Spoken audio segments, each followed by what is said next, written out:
pagi hari ini kita masih dikaruniai kesehatan, dikaruniai keselamatan oleh Allah Subhanahu wa Ta'ala, Tuhan yang Maha Kuasa. Shalawat dan salam semoga senantiasa tercurah pada junjungan kita Nabi Muhammad Sallallahu Alaihi Wasallam. Berbahagia sekali pada pagi yang cerah ini kita dapat melaksanakan kewajiban kita. Satu di antaranya melaksanakan kewajiban membimbing putra-putri sebagai seorang pendidik di SD Negeri Jambian. Mohon maaf Bapak Ibu untuk kesempatan ini sehubungan dengan penugasan calon guru penggerak dalam modul 1.4. Saya berkewajiban untuk menyampaikan atau diseminasi budaya positif di SD Negeri Jambian. Ibu Bapak yang saya hormati, kegiatan ini kita awali dari pembahasan tentang budaya. Mungkin Bapak Ibu sudah tahu budaya itu apa ya? Silakan Bapak Ibu. Sesuatu yang kebiasaan yang sering dilakukan. Iya, menurut Bu Salwa ini budaya adalah kebiasaan yang sering dilakukan. Kalau Ibu sesuatu? ya, budaya adalah sesuatu yang sering dilakukan, baik itu yang tertulis di aturan maupun yang tidak tertulis di aturan. Iya, sesuatu yang sering dilakukan. Mungkin dari bapak-bapak budaya. Pak Surajiman, terus sambung ya. Jadi kebiasaan atau sesuatu yang sering dilakukan. Kalau positif, baik, jadi luar biasa. Berarti kebiasaan atau sesuatu yang sering dilakukan, yang mana sesuatu itu merupakan hal yang baik, dianggap baik, diakui baik, atau dipastikan baik. Luar biasa gitu. Bapak Ibu ternyata sudah paham budaya positif. Kemudian kita teruskan untuk diseminasi kegiatan pagi hari ini. Latar belakangnya adalah penerapan budaya positif itu merupakan salah satu upaya peningkatan kualitas pendidikan nasional. Jadi dari hal kecil di masing-masing sekolah kita terapkan budaya positif, ternyata berpengaruh pada peningkatan kualitas pendidikan nasional. Setuju Bapak Ibu? Setuju. Kemudian berikutnya, dengan penerapan budaya positif ini diharapkan dapat mewujudkan visi sekolah dan membentuk karakter murid dalam mengimplementasikan nilai-nilai profil pelajar Pancasila. Dua hal ini yang melatar belakangi kegiatan diseminasi pada pagi hari. Nah, Bapak Ibu, apa yang dilihat di depan? Apakah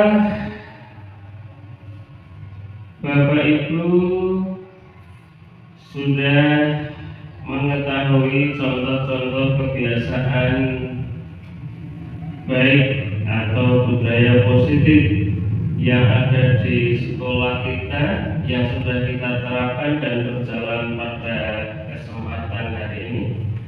Mungkin Bapak Ibu bisa menuliskan budaya positif yang ada di SD Negeri Jambian Pak Fahri.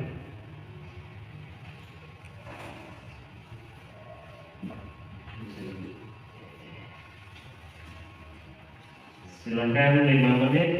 Budaya atau kebiasaan positif yang sudah dilaksanakan atau berlaku di SD Negeri Jambian. Pulpennya ini ada.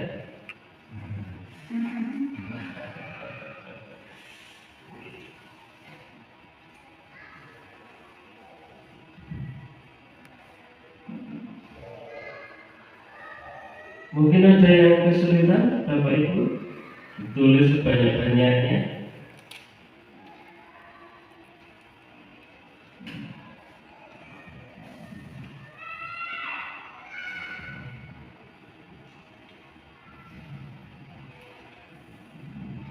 Ya, sambil menulis Bapak Ibu,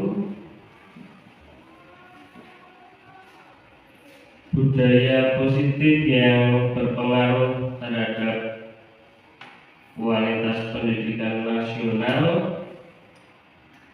itu merupakan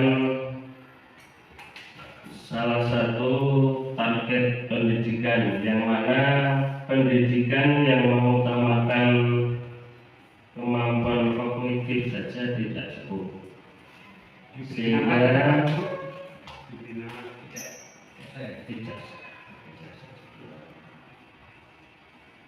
akhir-akhir ini pemerintah gencar memberlakukan yang namanya pendidikan karakter. Jadi kalau Bapak Ibu menemukan beberapa aktivitas siswa yang mengarah kepada pendidikan karakter, itu bisa kita arahkan sebagai contoh pembiasaan atau budaya positif. Ya seperti itu ya, sudah selesai menulisnya. Budaya positif di SD Jambian yang saya tulis, mungkin nanti kalau salah, mohon maaf. Pertama adalah literasi pagi, termasuk sholat berat dan sebagainya itu. Kemudian adanya upacara bendera setiap hari Senin dan hari-hari yang perlu diadakan upacara. Yang ketiga, ekstrakurikuler. Terima kasih Pak.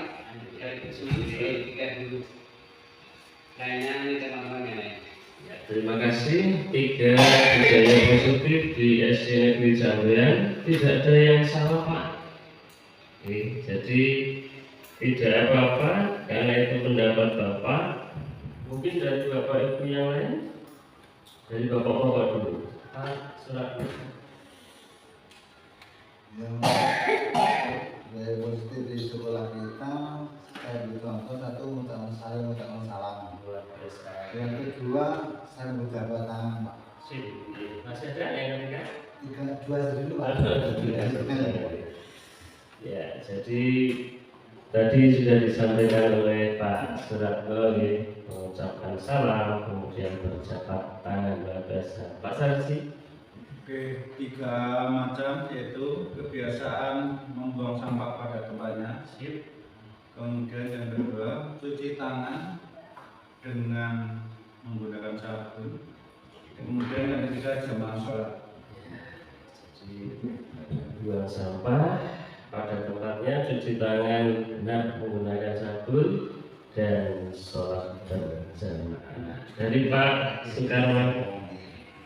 Pada prinsipnya kalau saya sama-sama seperti yang lain, itu yang pertama untuk karyawan dan karyawati tentunya kalau datang pakai sapa dan salam. Kemudian untuk anak-anak itu biasa berjamaah duha dan zuhur. Kemudian untuk anak-anak lagi itu kalau pagi biasa berbaris untuk masuk ke kelas, kemudian nyanyi lagu Indonesia Raya. Sekali. Terima kasih Bapak-bapak. Kemudian dari Ibu-ibu ada yang lain barangkali berbeda dengan yang disampaikan oleh Bapak-bapak. Urut dari tengah.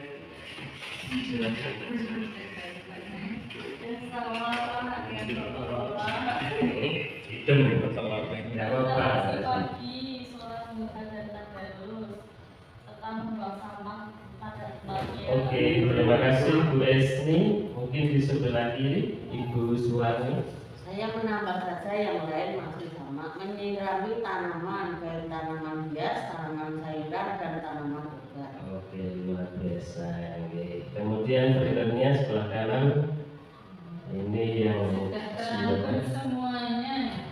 Yang Sudah kita semua. kerjasama dan berbagi. Ada anak-anak itu berbagi. Iya, betul. ya itu budaya positif. Iya, laut. Luar biasa.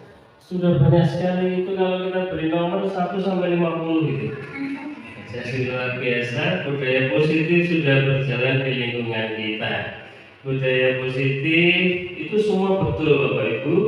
Jadi yang ditulis Bapak Ibu semua adalah contoh budaya positif. Maka tepuk tangan untuk kita semua. Itu ngomong itu benar ya.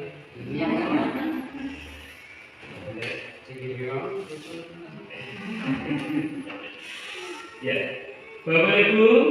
Nah, tapi dari banyak sekali budaya positif itu apakah ada kendalanya? Contoh, kalau tadi disebutkan budaya positif sekolah kita membuang sampah pada tempatnya ya Pak Saji. Membuang sampah pada tempatnya itu apakah sudah dilakukan 100% oleh murid-murid kita? Ada yang mau komentar? Silakan. Monggo, Pak. Pakai ini? Tapi saya agak pakai, Pak.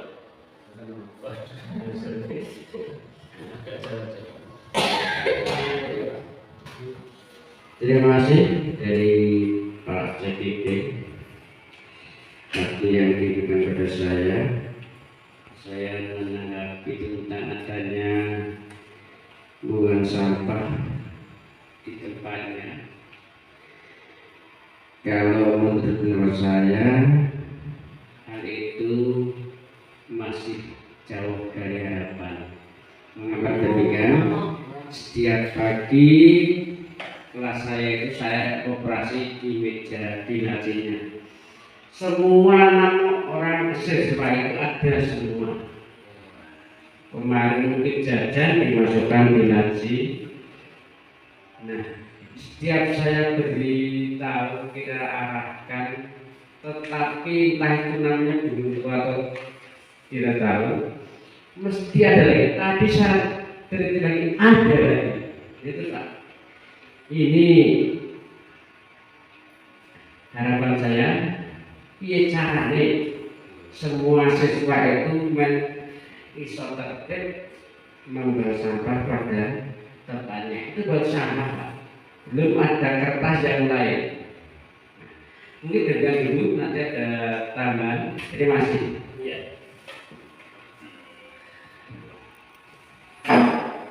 Terima kasih Pak Surajiman yang sudah menyampaikan tanggapan atas pertanyaan bagaimana penegakan budaya positif di SD Negeri Jampian. Satu hal saja terkait sampah. Mungkin dari Ibu Syawa ini yang tadi angkat senjata. Ya, langsung saja.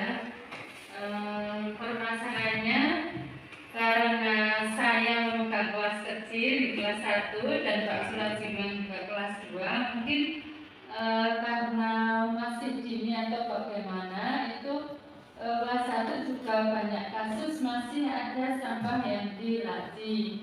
Padahal sudah diberikan pengarahan untuk sampah plastik, sampah anorganik warna kuning, dan untuk sampah kertas misalnya itu sampah yang bisa busuk di hijau organik, tapi ternyata prakteknya masih ada setiap hari terselip di situ. Iya, jadi masalah yang dihadapi hampir sama dengan yang dihadapi oleh Bapak Surajiman selaku wali kelas 2. Lantas apakah ada obatnya? Bapak Ibu kalau berpikir itu obatnya dengan tata tertib, mungkin kondisinya tidak jauh berbeda dengan itu. Nah, jadi kita kasih obat, tapi obatnya itu. Oh itu Bapak.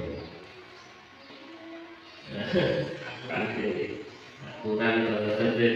Karena anak-anak nanti bisa saja akan melakukan hal serupa hanya karena teringat oleh aturan atau takut pada penegak hukum atau yang menegakkan aturan itu. Setuju ya Bapak Ibu? Jadi kadang-kadang kita itu ya seperti itu, aturan-aturannya jadi lebih. Ya gini, ya mengapa kamu melakukan seperti itu? Karena ada aturan seperti ini kok saja kita seperti ini. Nah, saya kira juga seperti itu ya. Bapak Ibu yang saya hormati, mengapa anak-anak itu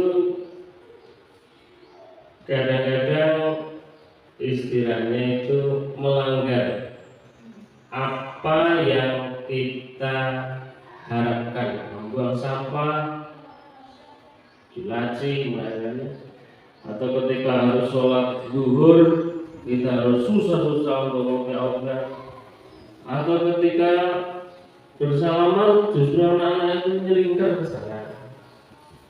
Ternyata manusia itu punya 5 kebutuhan dasar. Yang pertama, love and belonging. Itu artinya anak yang mencolok. Jadi kadang-kadang berbuat kesalahan, bisa saja tujuannya itu karena dia ingin mendapatkan perhatian dari bapak dan ibu. Jadi di rumah kadang-kadang anak itu tidak sempat mendapatkan kasih sayang dari orang tua. Kemudian yang kedua, ingin fun atau mendapatkan kesenangan. Kadang-kadang iseng-iseng saja. Jadi anak-anak itu boring, bosan, ya sudah saya masukkan sama kelas. Atau freedom, ingin kebebasan, karena di rumahnya tidak ada yang menegakkan aturan, sehingga terbiasa terbawa ke sekolahan. Di rumah itu kalau bungkus tempe dikasih dalam kolong, maka di sekolah juga seperti itu, ingin kebebasan. Yang keempat, survival, ingin bertahan hidup. Yang kelima, power. Yang survival ini misalnya anak-anak mencuri karena di rumah orang tuanya tidak memperhatikan, mau berangkat sekolah tidak dikasih uang saku, maka untuk bertahan hidup anak-anak itu survival, mencuri uang. Kemudian yang terakhir adalah power, ingin mendapatkan pengakuan, kekuasaan dari orang lain. Ya, atau kekuatan itu sekali lagi. Jadi dalam bahasa Indonesia, kebutuhan untuk bertahan hidup, cinta dan kasih sayang, kebebasan, kesenangan dan kekuasaan. Kembali ke tadi Bapak Ibu, ternyata membuang sampah di laci itu bermasalah. Mungkin latar belakangnya nanti bisa kita cek. Yo gini, kamu membuang sampah di laci itu perlu kita tanyakan. Termasuk kita menjumpai anak yang berkelahi, itu atas latar belakang apa kamu berkelahi. Itu perlu kita tanyakan. Setidaknya anak itu akan menjawab 5 kebutuhan dasar itu kalau kita komen. Nah, Bapak Ibu yang saya hormati, kemudian kalau sudah menjawab 5 kebutuhan dasar itu, kita arahkan kepada nilai kebajikan universal. Sudah capek ya Mbak? Ya, nilai kebijakan universal itu anak kita ajak untuk berpikir. Ketika kita contohkan tadi membuang sampah di laci, yang seharusnya sampah itu dibuang di tempat sampah. Kemudian kita tanyakan, mengapa sampah dibuang di laci? Nanti seandainya jawabannya, karena di rumah saya sampah juga dibuang di kolong, Pak. Sampah juga dibuang di bawah kasur, Pak. Kemudian ditanyakan, kalau sampah dibuang di laci sampai di laci penuh, atau sampah itu bisa busuk. Sebenarnya anak saya kelas 5 juga seperti itu. Tadi pagi saya masuk di sini, itu masih ada es batu di sini, di atas meja ini. Tak pindah ke sana, tapi ketika istirahat, jam olahraga tadi mungkin diambil. Saya mau bertanya sebenarnya mengapa diletakkan di sini, atau kemudian nanti Bapak Ibu bisa bertanya, apakah kalau sampah itu busuk di laci tidak mengganggu saat kamu pelajaran? Jadi jangan sampai orang membuang sampah di tempat sampah itu hanya takut karena ada aturan seperti itu. Harapannya secara bicara dari hati ke hati, anak-anak itu kemudian tahu bahwa sebenarnya membuang sampah di laci itu bisa berakibat mengganggu aktivitas pembelajaran, bisa menyebabkan banyak kuman di situ terkumpul sehingga bisa menjadi lahan penyakit berkembang biak. Oke Bapak Ibu, untuk memecah keheningan sedikit saya sampaikan ada video, mungkin Bapak Ibu bisa mengamatinya.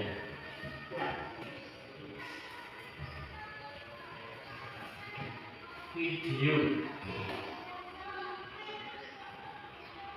sudah pernah misalnya yang ini Bapak Ibu? Sudah pernah misalnya yang ini?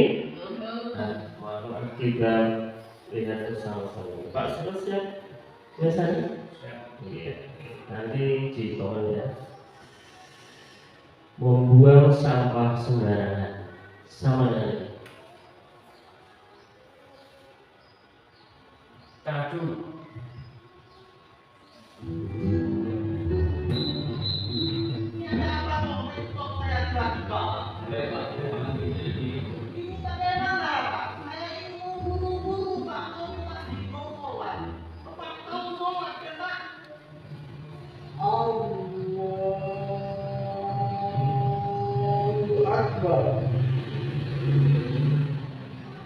Sudah. Kamu tahu salahnya apa? Bagaimana saya tahu, Pak? Saya tidak bilang sama saya. Bagaimana sih mengasih tahu Bapak dari tadi mau pembicaraan saya? Sekarang Bapak itu bersatu tidak, Bapak tidak mengarahnya loh. Asal Bapak tahu, Pak. Saya ini lebih nyaman pakai peci, Pak. Saya kan orang Islam, Pak. Kalau Bapak mempermasalahkan peci saya, berarti Bapak cari masalah sama saya. Bukan seperti itu Pak. Permasalahannya adalah ketika Bapak berkendara, selain untuk keselamatan Bapak sendiri, kalau Bapak tidak mengarahnya loh, Bapak telah melanggar pasal. Saya tidak tahu, Pak. Nanti Bapak mau bilang sama saya. Kalau saya tidak memakai, saya melanggar pasal 291 dan 106, betul, Pak? Setiap pengendara motor itu wajib pakai helm. Kalau tidak akan kena pidana kurungan paling lama 1 bulan atau denda paling banyak 250.000. Betul, Pak? Baik Pak, terima kasih. Jadi gini, kewajiban saya sebagai petugas adalah mengingatkan Bapak.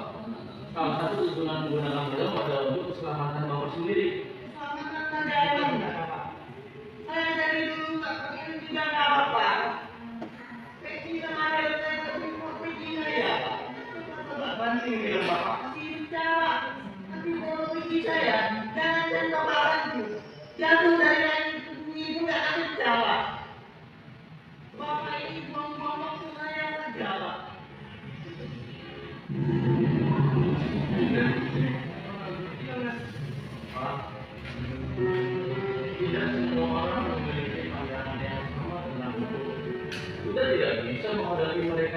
cara yang sama. Tentu kita harus menghadapi mereka dengan cara yang berbeda pula.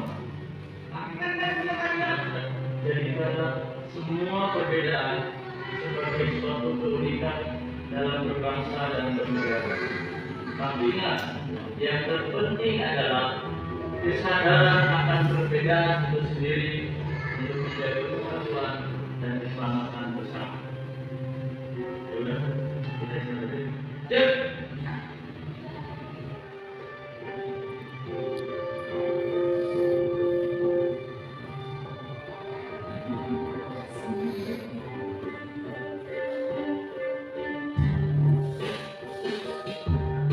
Nah, kayak gini.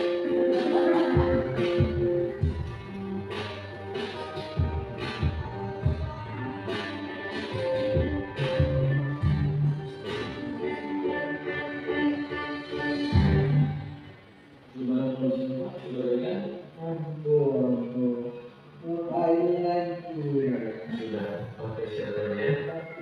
Sudah Pak, cukup. Saya tahu Bapak mau bilang apa. Bapak mau bilang kalau Bapak tidak makan, Bapak juga mau bilang kalau Bapak sudah menyesali terjadi. Bapak juga tidak usah bahas-bahas bandingkan lagi. Apalagi Bapak bahas masalah versi jatuh dari langit. Karena kenyataannya Bapak yang jatuh dari motor.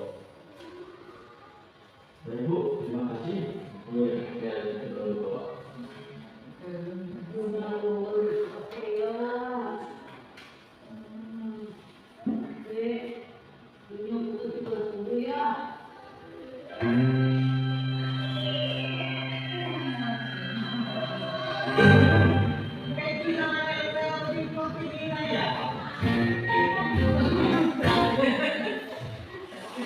Jadi seperti itu ya Ibu Bapak. Seperti itu Bapak Ibu, ceritanya anak-anak kita sering melakukan perbuatan membuang sampah di laci. Kalau ditanya, mereka pasti tahu. Cerdas seperti teman kita dari Madura tadi. Bahkan pasalnya dan hukumannya sudah tahu. Anak-anak juga seperti itu, membuang sampah di laci itu bukan hal yang baik. Aturan sekolah tertulis ada. Bapak Ibu juga sepakat kalau membuang sampah seharusnya di tempat sampah. Sekolah juga telah berupaya menyediakan tempat sampah yang mudah terjangkau. Tapi sayangnya anak-anak itu memilih untuk membuang sampah di laci. Setidaknya ada 5 kebutuhan dasar manusia yang mendorong mereka untuk melakukan kegiatan seperti itu. Sebagaimana Madura ini, peci jatuh dari langit sampai ke bumi tidak akan pecah. Helm bapak polisi dibanting pasti pecah. Ternyata apa yang terjadi baru setelah terjadi kecelakaan, si Madura ini tahu betapa pentingnya menggunakan helm, betapa pentingnya berdisiplin. Ibu bapak yang saya hormati, saya khawatirnya kepada anak-anak ketika anak-anak itu kemudian membuang sampah di laci. Di laci itu digunakan untuk bersarang tikus, baru kemudian tangan mereka digigit tikus seperti Madura. Ibu bapak yang saya hormati, kita lanjutkan untuk pembahasan berikutnya. Karena terbukti meskipun sudah ada peraturan saja, jadi anak-anak kita itu masih saja melakukan pelanggaran, maka saya tawarkan di sini Bapak Ibu,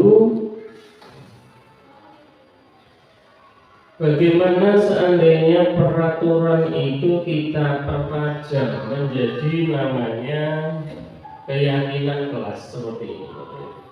Jadi keyakinan atau kesepakatan kelas ini seperti halnya tata tertib atau peraturan, tapi ini bicaranya dari hati ke hati. Jadi seolah-olah itu apa yang saya dapatkan ketika saya membuang sampah di tempat sampah. Apa yang saya dapatkan ketika saya rajin beribadah? Apa yang saya peroleh ketika saya bersalaman dengan teman atau dengan rekan? Apa yang saya peroleh ketika saya saling menyapa satu dengan yang lainnya?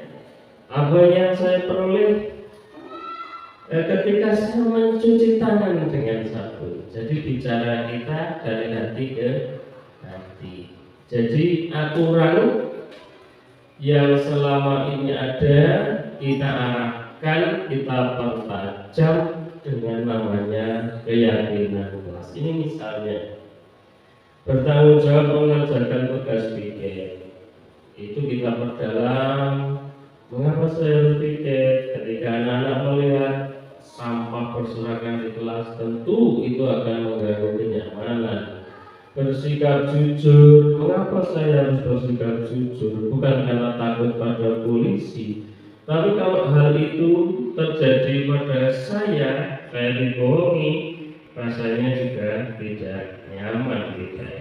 Yang lain masih banyak ini, saling tolong menolong, hidup berukun dengan teman. Ketika kita bicara dari hati ke hati, maka anak-anak itu akan lebih merasa dirinya mendapatkan sesuatu. Itu Bapak Ibu, ini punyanya Pak Topik, keyakinan kelas 6.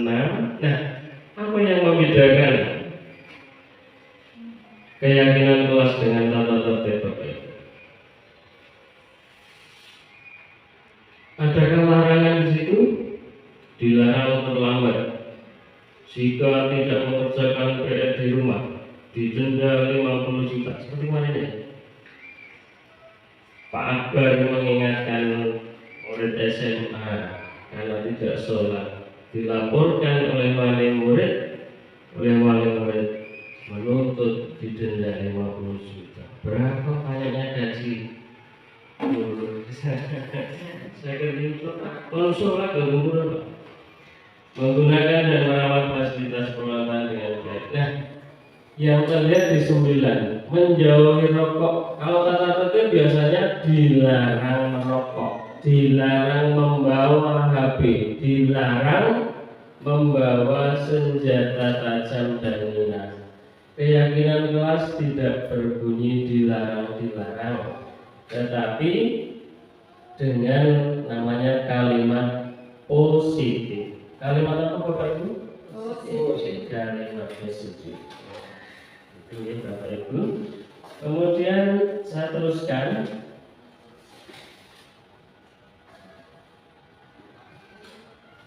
Nah, seandainya dengan keyakinan kelas pun, karena setiap orang itu kadar keyakinannya berbeda-beda, karena sama saja dengan tata tertib misalnya seperti itu, maka bisa saja keyakinan kelas itu tidak lolos, sehingga seseorang masih bisa membuli, seseorang masih bisa menyakiti, seseorang masih bisa berantem, anak-anak masih bisa berantem dengan keyakinan kelas, atau mungkin bertengkar, berkelahi, apalagi merugikan orang lain, mencuri, menangis, atau hal yang negatif. Lantas bagaimana kita menegakkannya? Maka sebagai seorang guru sekaligus sebagai penegak disiplin, penegak keyakinan, kita memiliki 5 posisi kontrol Bapak Ibu. Jadi bisa saja, kita tidak ngurusi negara saja, kadang-kadang tempat tinggal kita ini selalu diributkan dengan bagaimana buruknya penegakan disiplin.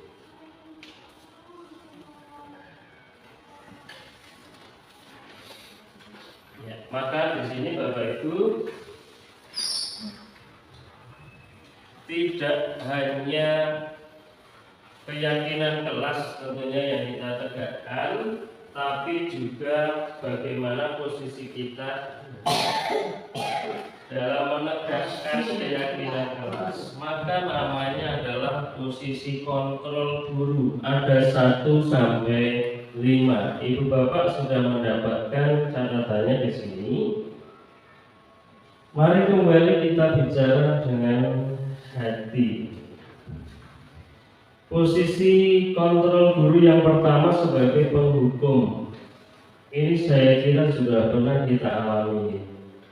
Jadi ketika kasusnya Adi yang terlambat hadir di sekolah, maka seorang guru yang posisinya sebagai penghukum bisa saja mengatakan dengan kalimat terlambat lagi, pasti terlambat lagi, selalu datang terlambat, kapan kamu bisa tepat waktunya, sambil menunjuk-nunjuk Adi.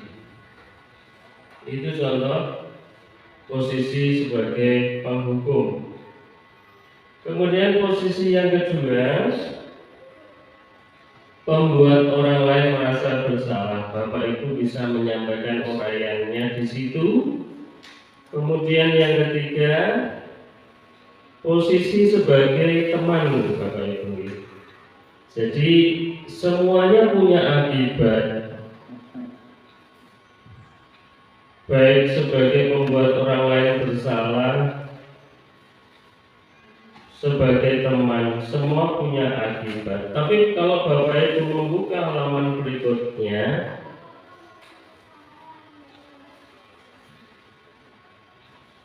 kita diarahkan memposisikan diri sebagai manajer. Kalau ada siswa kita yang membuang sampah di laci, maka pilihan kita mengambil posisi sebagai manajer, seorang guru sebagai manajer, maka siswa itu tidak akan pernah merasa gagal, tidak akan pernah merasa gagal, merasa diakui dengan kalimat semua orang itu pernah bersalah. Kalau ada yang mengatakan Rasulullah belum pernah bersalah, maka kata insya Allah itu akibat kesalahan Rasulullah. Semua orang pernah bersalah, gitu ya. Jadi anak-anak kita membuang sampah di laci itu menunjukkan bahwa mereka masih manusia, masih punya salah. Lantas apa yang kita lakukan sebagai manajer? Kita menanyakan, kita mewawancarai, kita menanyakan bagaimana solusi terbaik berdasarkan pemahamannya. Bisa dicoba ya Bapak Ibu, yang kelas 2, kelas 1, kelas 5, dicoba ditakoni aja. Karena kok dibuang, tidak usah dengan nada kasar. Karena kalau dengan nada kasar menghukum, akibatnya sudah dibaca Bapak Ibu. Kalau kita membentak-bentak anak, kemungkinan murid marah dan mendendam atau bersifat agresif. Bisa jadi sesudah kembali duduk, murid tersebut akan mencoret-coret bukunya atau mencoret meja tulisnya. Lebih buruk lagi, sepulang sekolah murid melihat motor, kontaknya dilebokin jero tasik. Pak Guru anak mundur, bingung. Itu kelakon. Karena itu murid merasa terancam. Jadi murid merasa terancam, merasa kecewa, tersakiti. Ya. Ibu bapak yang saya hormati, kita hampir memasuki sesi akhir. Kalau yang ini punishment, apa punishment? Menghukum. Karena kadang anak-anak itu juga perlu seperti ini ya, kita buat anak-anak itu mengakui kesalahannya, berupaya untuk memperbaiki kesalahannya. Tapi bisa saja dalam ilmu yang kita sampaikan hari ini, seorang anak yang berprestasi mendapatkan reward itu justru berefek buruk. Seperti yang disampaikan Alfie Kohn, saya bacakan, saat kita berulang kali menjanjikan hadiah kepada anak-anak agar berperilaku bertanggung jawab, atau kepada seorang murid agar mempelajari sesuatu, nah buang sampahnya jangan dilaji ya. Sisuk nek kowe buang sampah nang tempat sampah tak kayak gitu. Ada yang seperti itu ya. Ternyata kita sedang berasumsi mereka tidak dapat melakukannya, atau mereka tidak akan memilih untuk melakukannya. Gitu. Kemudian Alfie Kohn juga menyebutkan penghargaan maupun hukuman adalah cara-cara mengontrol perilaku seseorang yang justru menghancurkan potensi untuk pembelajaran yang sesungguhnya. Solusi yang saya tawarkan di sini sebagai seorang manajer posisi kontrol kita itu bukan menghukum, tapi mengajak berbicara dari hati ke hati apa maunya, kemudian solusi apa yang dia peroleh. Tidak juga memberi penghargaan atau reward, tidak juga menghukum. Kita lihat kasus yang bawah ini Bapak Ibu. Ibu Anas, guru kelas 2, mendapat masalah. Murid-muridnya tidak bisa tertib berdiri antri di depan pintu di sana. Setelah masuk kelas jam istirahat, ini tentunya sangat mengganggu proses pembelajaran. Bayangkan anaknya banyak sekali mau masuk setelah istirahat, anaknya tidak bisa antri. Apa yang terjadi? Akhirnya Bu Anas berpikir cepat dan mengandalkan stiker bintang. Jadi pakai stiker bintang, setiap murid-muridnya akan masuk kelas usai jam istirahat, Bu Anas mengiming-imingi stiker bintang. Siapa yang dapat berdiri lurus dan berbaris rapi antri di depan pintu dapat bintang dari Bu Anas. Bagian besar murid-muridnya menyambut tantangan tersebut, langsung berdiri rapi di depan pintu. Tapi yang diharapkan adalah mendapatkan stiker bintang. Hal ini terus dilakukan Bu Anas selama beberapa minggu karena cukup berhasil. Berhasil. Murid-muridnya menjadi rapi di depan pintu. Nah, suatu saat Bu Anas sakit dan terpaksa digantikan Pak Heru. Pak Heru tidak mengetahui tentang stiker bintang. Saya guru kelas 5. Dan benar saja, pada saat mau masuk kelas usai jam istirahat, murid-murid kelas 2 itu kembali berebut masuk kelas. Mengapa seperti itu? Terjadi seperti itu ya.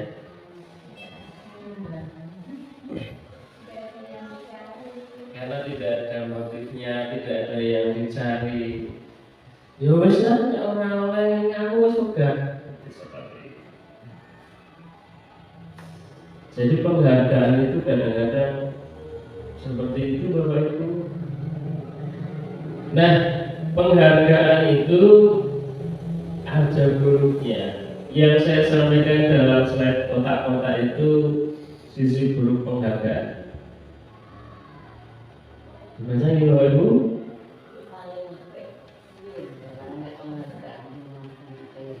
Pengaruh jangka pendek dan jangka panjang. Jika kita menggunakan penghargaan lagi dan lagi, maka orang tersebut akan bergantung pada penghargaan yang diberikan, serta kehilangan motivasi dari dalam. Wes pokoknya nek ora dikei iki aku gak penghargaan Bapak Ibu. Kemudian penghargaan tidak efektif. Jika kita memberikan seseorang suatu penghargaan untuk melakukan sesuatu, maka kita harus terus-menerus memberikan penghargaan itu jika kita ingin orang tersebut terus-menerus melakukan perilaku yang diinginkan. Gitu ya. Yang bawah sendiri tidak usah saya baca. Kemudian penghargaan merusak hubungan. Mari kita cermati, kita ingat dulu hal yang pernah kita lakukan di tahun-tahun yang lalu. Mohon maaf saya jujur. Ketika seorang diberi penghargaan atau dipuji di depan orang banyak, maka yang lain akan merasa iri Bapak.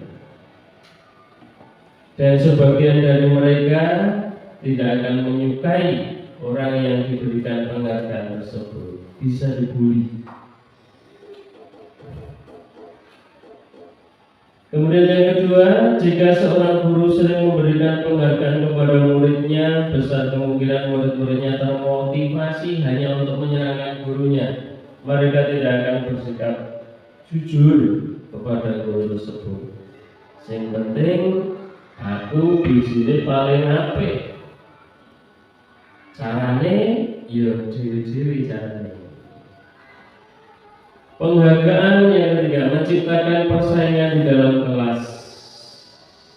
Kelas itu bukan kompetisi, tetapi kompetensi. Maka atas dasar inilah perankingan di kelas itu salah, tidak benar.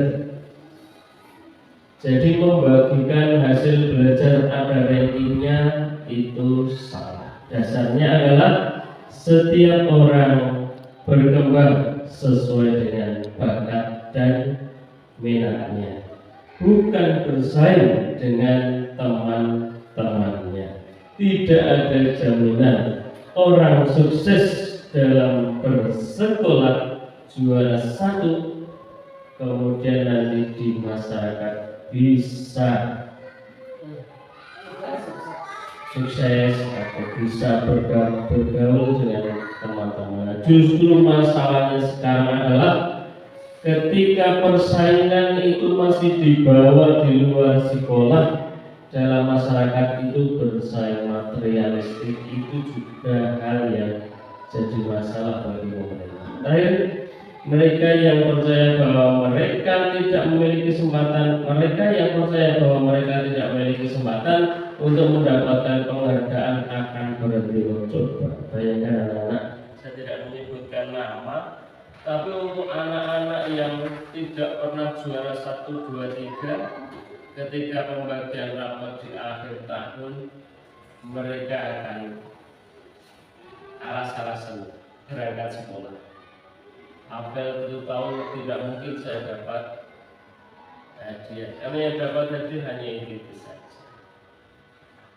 Itu percaya bahwa mereka tidak memiliki kesempatan untuk mendapatkan penghargaan, maka mereka akan berhenti mencoba. Justru belajarnya tidak akan lebih meningkat, tapi mereka akan berhenti mencoba.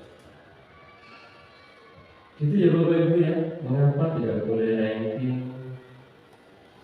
Sinten ya wong sing tidak gitu.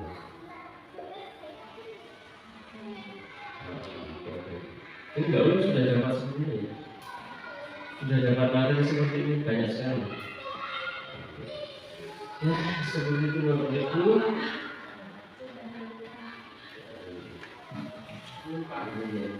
Alfi Kohn.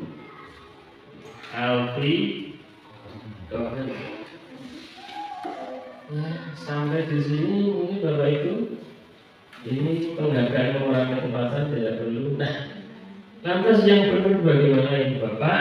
Ini materi terakhir dalam slide saya. Yang benar sebenarnya adalah motivasi dari dalam diri. Surga, neraka tidak ada, saya tetap beribadah. Mengapa tetap beribadah? Karena saya manusia. Mana yang mengatur?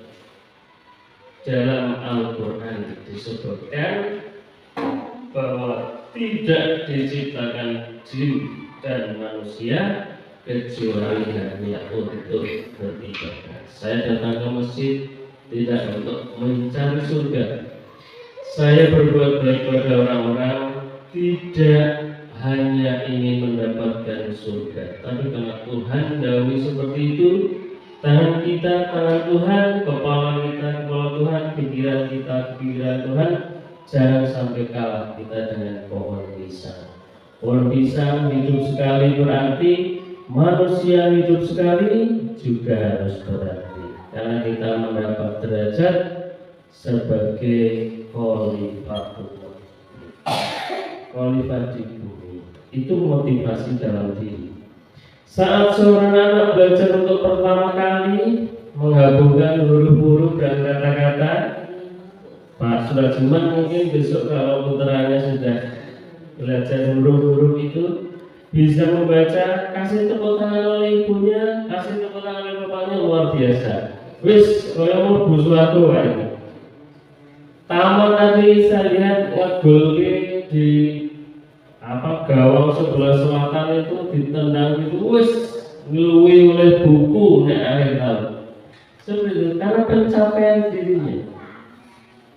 Untuk menggabungkan huruf-huruf dan kata-kata, sama misalnya, serta menyadari bahwa ia dapat membaca, maka di sana timbul pijar di matanya, tersungging senyuman di wajahnya. Anak tersebut gembira bahwa ia telah mempelajari dan menguasai suatu keterampilan baru. Kesadaran akan kemampuannya bahwa dia sudah dapat membaca, sesungguhnya itu merupakan penghargaan. Ibu bapak yang saya hormati, seperti saya contohkan ibu kepala sekolah ketika ngutek-ngutek Google Drive. Semula belum perso kalau Google Drive itu seperti itu, begitu bisa upload, copy link, diterima di sana, penghargaan luar biasa. Betul ya Bu ya? Penghargaan sebenarnya seperti itu Bapak Ibu. Atau ketika saya bisa menyelesaikan pendidikannya, mungkin itu merupakan sebuah penghargaan. Jadi penghargaan itu kita jumpai setiap hari, bukan dari orang lain, tapi dari keterampilan kita sendiri, manajemen waktu, mengatur diri, mendisiplinkan diri, maka kita dapat penghargaan itu. Jangan sekali-kali kita berharap penghargaan dari orang lain. Kemudian yang kedua, jika kita memberikan penghargaan kepada seorang anak pada saat dia sedang merasa bangga dengan pencapaiannya sendiri, maka kita akan mengambil kegembiraan yang saat itu sedang dirasakan secara alamiah. Saya masih teringat Bu Sumina. Bu Sumina itu senior kita luar biasa. Jadi beliau tidak memperhitungkan. Setiap orang berkembang dengan kompetensinya, setiap orang berkembang sesuai dengan potensinya, maka semua berhak mendapatkan.